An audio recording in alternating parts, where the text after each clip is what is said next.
Is it recording? All right. It is yours truly, Rick the Prince here, and you are watching Surface Rick the Prince here. Truly, Rick the Prince here. What's good? What's good, guys? It's yours truly, Rick the Prince. You are watching.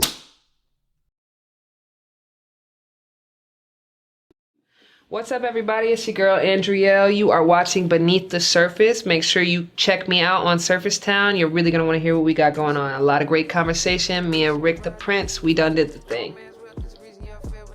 Got bitch nigga problems. Bitch nigga problems. Broke man's worth is the reason y'all feel when the problems he's solving. Shit's rocky, Balboa. Stay cocky, Mike Photo. I can cough and strike gold.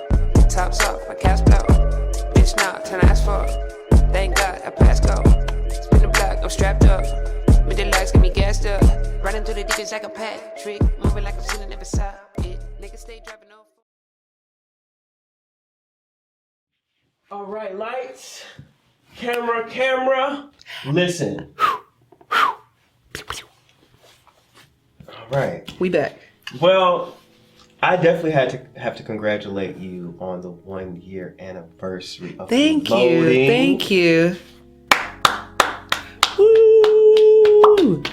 Is this your first project? This your first project. That's why. Okay. That's my baby. This to be her first project. I'm not even gassing you. I can already see something like this being nominated. Really? For like a Grammy, for real. I told my parents when I dropped the project, like before anyone knew who I was, like I remember calling my mom and just bawling and being like, I feel like I could be nominated for a Grammy tomorrow. Like if the world was able to hear this project, I think the world would receive it just the way that I intended it to and be like, this is quality production. This is a quality piece of work. And I'm so proud of it. Yes. Like, and shout out to Nick. Shout out to Nick. Every time I see that man, he's so chill. For sure. He definitely That's knows Nick. what he's doing with that production. Yeah, he's an evil genius, but like, he's Mr. For sure. Yeah, that's cool. Like, can you give me any kind of feedback? Like, for sure. Yeah. He'd be like, okay, cool. I'll just make the decision then. Like, the whole project was actually super funny too, because like we argued and like Nick don't argue with nobody for real, but he argued with me. And like, he had expressed to me that I was the most difficult artist for him to work with because he wasn't used to artists being so hands-on. He wasn't used to people being like, nah, take that out. Nah, I need more reverb. Nah, let's run that back because I don't like how you did that transition. But like that was the whole process through the album. Like I feel like I have an engineer's and a producer's mind. I just don't have the hands for it. Like I don't know how to apply what I hear in my head. But Nick was my hands in that opportunity. And like throughout that opportunity, I told him like once we had finished a lot of those songs, he was like, I'll be damned if I take my hands off of my vision. Like we gonna see this through the whole way. I don't care. And that, like, I feel like is what made the project be so strong and sound so whole because, like, we as a team sat there and were like, yeah, no, I don't. Everything that you mix, I'm gonna listen to it with you and I'm gonna tell you if I like it or if I don't like it. And then we'll go from there. And I think that's just what the beauty of our relationship is, honestly. Shout out to that man. Shout out. I was thinking about doing like, and I've never said this before. I was thinking about doing like a producer season and like sitting down talking with. You should, because I had.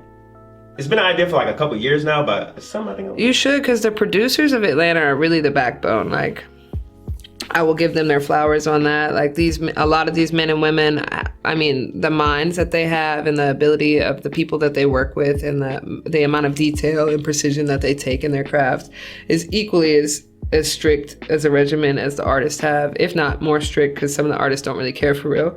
Excuse me.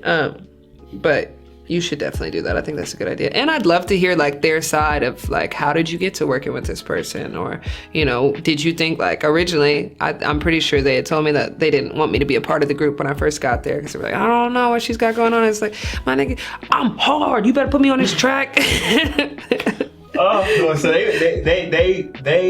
they were very selective. Yeah, and I think the boys at Go House are super selective with their art because everybody's so talented and gifted, really, truly to their core. But, you know, like with gifts come precautions because you don't know if you're giving your gifts to the right people. Yeah. And like that was my biggest precaution also because I'm like, I just got here, but I know God gave me a gift, so don't fuck it up.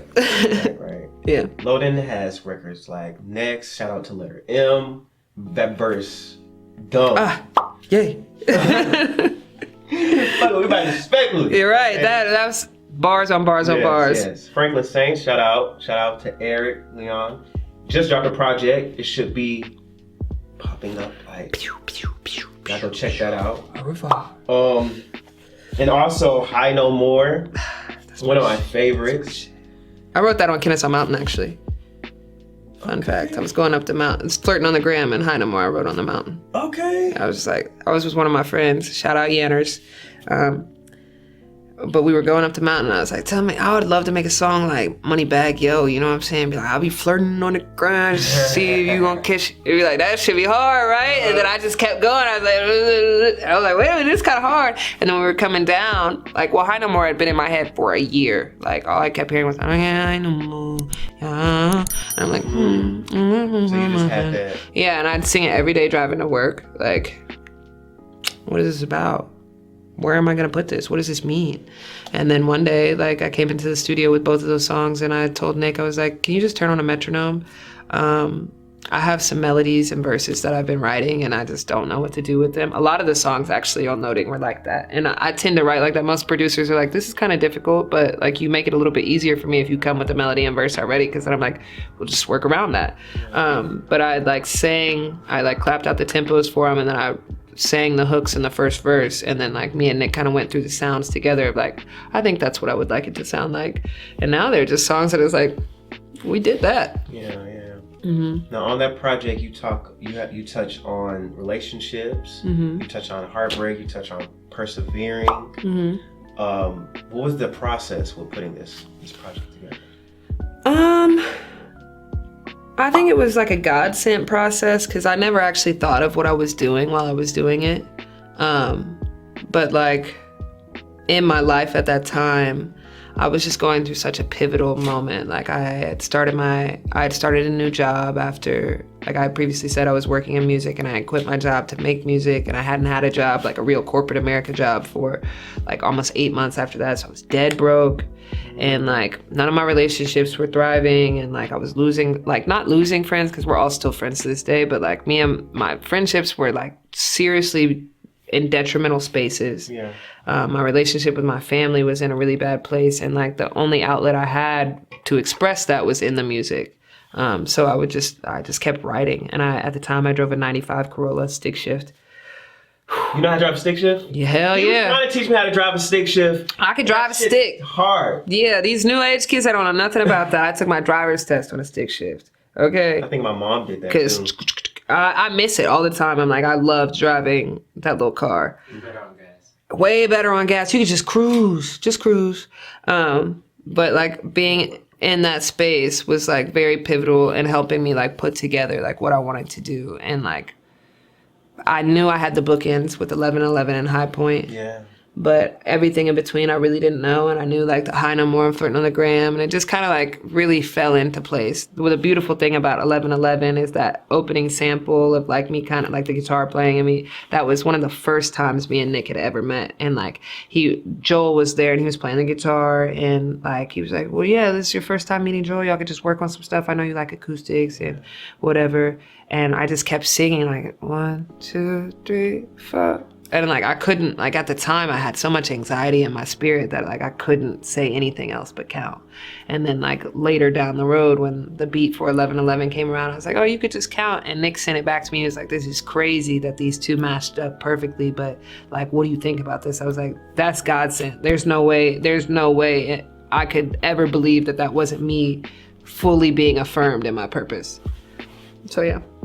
That's beautiful. Thank you. Thank you for sharing that. Thank you. Thank you for sharing that. Of course. When you look back on that project, how do you feel? Because essentially, I know you're probably working on new stuff. I am. I'm working on a project right now. I'm actually working on a few singles, a project.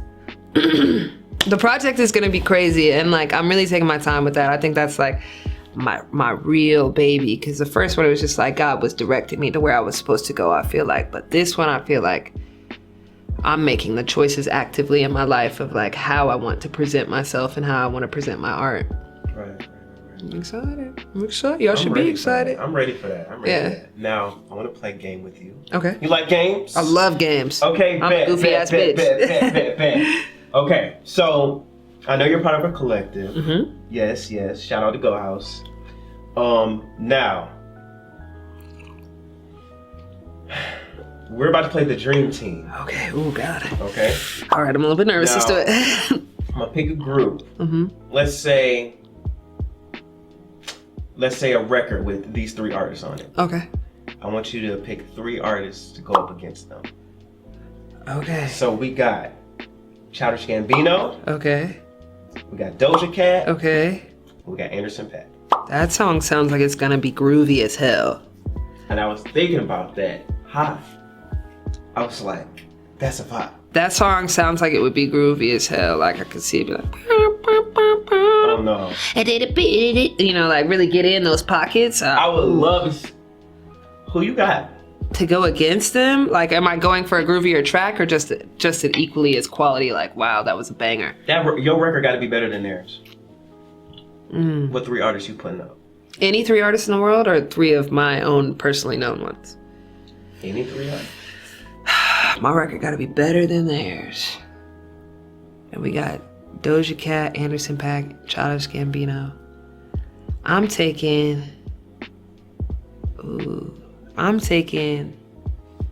a better record. Ooh. I'm taking, like, it's a cop-out, but I'm taking myself. Absolutely. Drake. Okay. I would sing the hook. Drake would have the first verse. I'm gonna take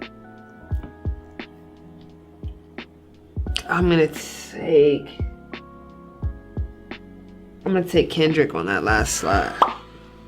Cause me on a hook between the 2 of them, like melodies on Drake's end, you could get melodies from Kendrick, but it's gonna be very saturated and like, you could go with groovy, it could be hard, or you could do like a sicko mode transition where you got a little of both. But I feel like the 3 of us together could really, manifesting it, y'all, Champagne Poppy, come on, call me. But I feel like the 3 of us together could really make a very interesting sound. And those are like 2 of my biggest like musical idols, I guess you would say. I hate to use the term idol, but role models, music role models, because I think that I aspire to have the Drake and Kendrick effect of like any platform or any genre I could find myself in. It's just what I feel comfortable in. And I feel like the 3 of us together could really do some shit. Right. I fucks with that. All right, y'all let me know in the comments who winning that. Yeah. Because I kind of have a Doja sound too. Like I could do everything that she does. So I'm like, it's like you got Doja on both sides. Yeah. And a Doja and Drake song has not been done yet, and I think that could be hard. I want her on COB so bad. I feel like I thought she was going. Get it back, like she would have. I think she would slide on a Drake record. She would slide on a lot of records. I want her rapping though. Like I want her doing the melodic shit, but I definitely want her. Do you know who I think could slide in the hip hop space and like, I mean, just thrive, fan a whole fire, forest fire, if you will? Billie Eilish. I'm listening. Billie Eilish and Jid together, banger. Billie Eilish and Drake together, banger. Billie Eilish and Doja Cat together, banger. That girl has a voice of air, okay? It's beautiful. It's a beautiful sounding, not too complicated. She doesn't do too much with it. But the way that, like, say how I always thought Justin Bieber on the Bad Guy remix was 2 thumbs down. You should have put Jid on that hoe. Cause the way that would have came when that beat went slow, boom, boom, boom. You bring Jid in, you be like, yeah. But like she has those spaces and pockets of like versatility and as well as like uniqueness that I think that in the hip hop space, I feel like she made a cop out with this little country alternative little album she did second. Cause I'm like, this is so different than what you did the first time, but okay, Billie. But I think she could really thrive in the hip hop space. I just think that she might not actually want to be in that world for real, which is fair. That's what I was gonna ask you. How do you think non-black artists feel about doing a certain genre? Cause they know the backlash that they can get. We influence everyone. So you wouldn't be- Black people in the world. You wouldn't be surprised if she wanted to do like a hip hop record and stuff like that. How do you feel? I feel like some non-artist of color, it feels wrong when you say it like that, but I feel like they don't want to step into those spaces because they don't know if they'll be received well. And like oftentimes they're not. So that's kind of like our fault. But like I grew up with a lot of white people.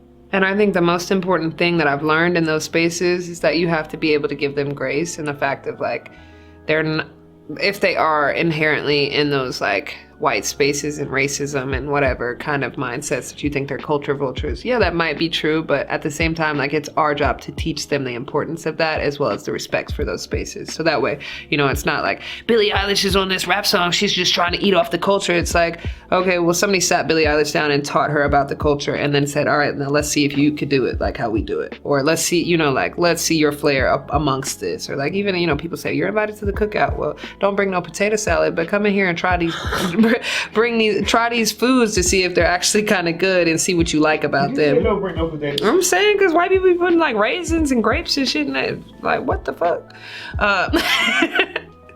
You know I'm right, okay? But like, to that extent, like, and then you could see, like, I just feel like there's a lot of harsh lines in the music industry on like white people in black spaces or black people in white spaces that they try and be like, you shouldn't be here. But it's like, nobody is willing to say art imitates art and we should teach each other, so that way we could make the best art moving forward for everyone instead of just like one specific demographic. I love that. Thank you. Because a lot of people are on like protect our shit, protect our culture. Right. And I think you should protect the culture. I think we should gatekeep as black people way more.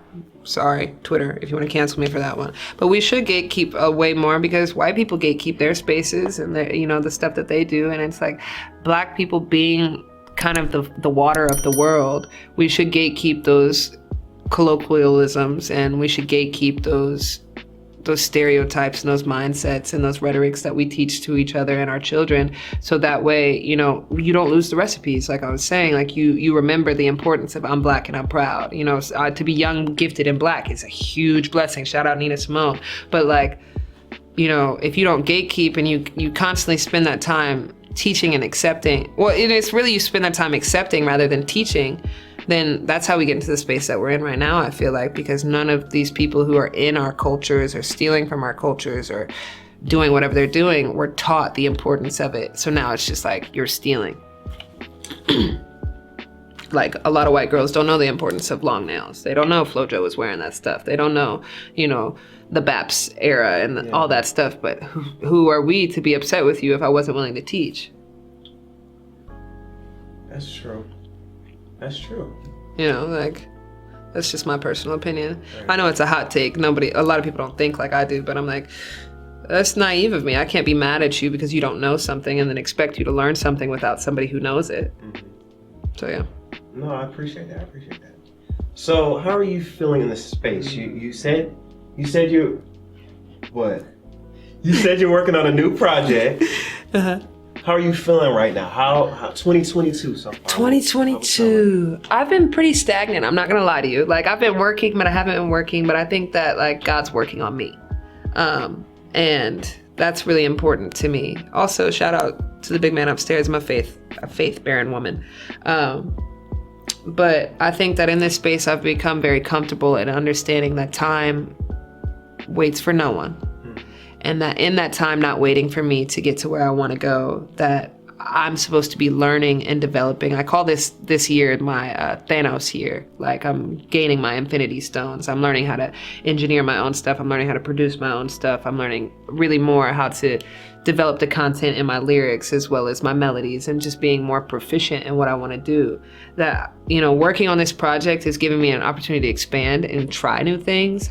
But it's also showing me the importance of like staying true to oneself, as well as the importance in just like believing in who you are and not forgetting, like I have written on my wall at home, it's like, you chose this life, so don't complain about it.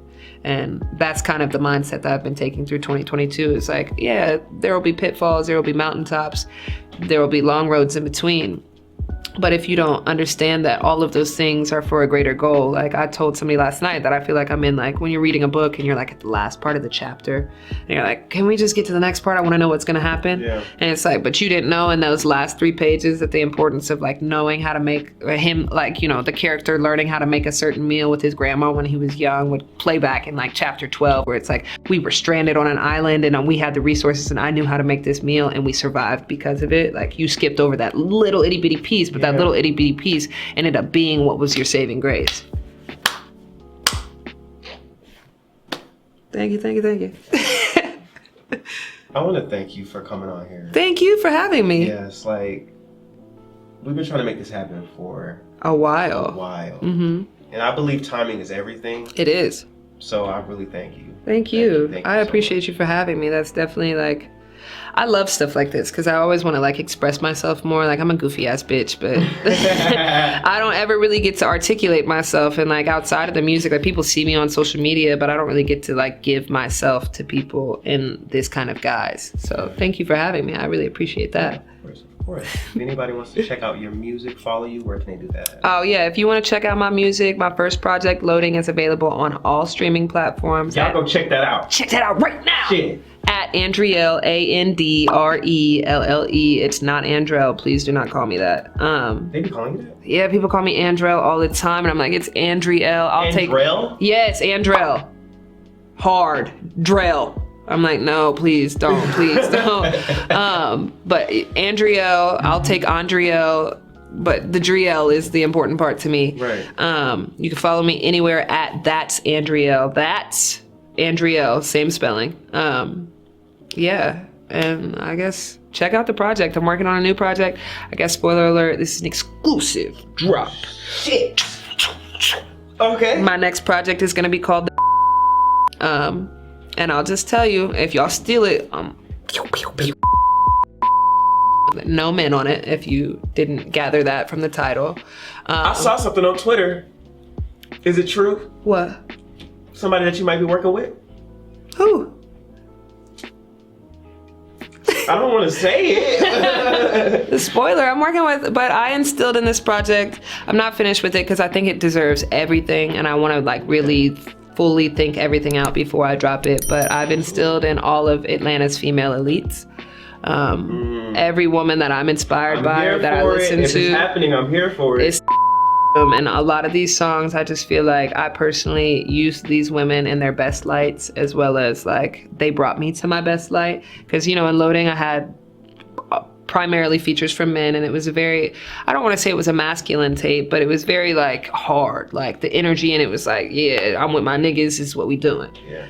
And this tape, I want to take a softer approach and like really kind of showing my femininity and my sensitive side and my soft side, because like I may be hard, I'll fuck a bitch up if you don't try me, try your next bitch, but I'm also like a very soft and emotionally congruent person that like I want to show both sides of me and the versatility of like the different spaces that you could find me in. Absolutely. Yeah. I love that. I love that. Stay tuned. Don't know when I'm gonna drop it yet because we still got, I mean, it's like every week a new song. I'm like, well, we might want to put that in. Let's rework how this looks. But absolutely, yeah. Absolutely. Well, everybody, y'all make sure y'all go check out Andrelle, the beautiful. She is on the Record Store playlist, so y'all make sure y'all check that out, all that good stuff. Check out her music, follow her, absolutely. I would love to have you back when the project comes out. Yes, I would love to be back. Absolutely. Then I'll tell you all about it, because a lot of those songs are just like, where did this come from? Right. All right. Well, I'm yours truly, Rick the Prince. This is Andrelle. I'm and Andrelle. You just watched Beneath the Surface. Cool. We out. Yeah. Bitch, I'm petty, ugly Betty, get your wires twist. Play around, I shake you down, ain't on no bullshit. My choppers, diamond clutch, Can't trust no scammer, please don't bring us round them. Smoking my weed, I'm parallelogram, fucking these streets. Fuck you, Uncle Sam, say what you need. I fucking shake your hand, see what I see. Can I trust this man? Bitches is got name up. Niggas is back in my laps. Please do not play on my phone. Please do not play on my phone. Fuck do you mean I can't relax? Bitch for the teacher gon' show it. Niggas is fizzy, you know that. Straight shot they shit, nigga harder. Bitch, don't play. I smoke, your rent. My bag done got that bag and I don't get a check. Oompa, loompa, doompa-dee-doo. I'm so tired of bitches like you. Bitch, don't try me, try your next bitch. Bitch, don't try me, try your next.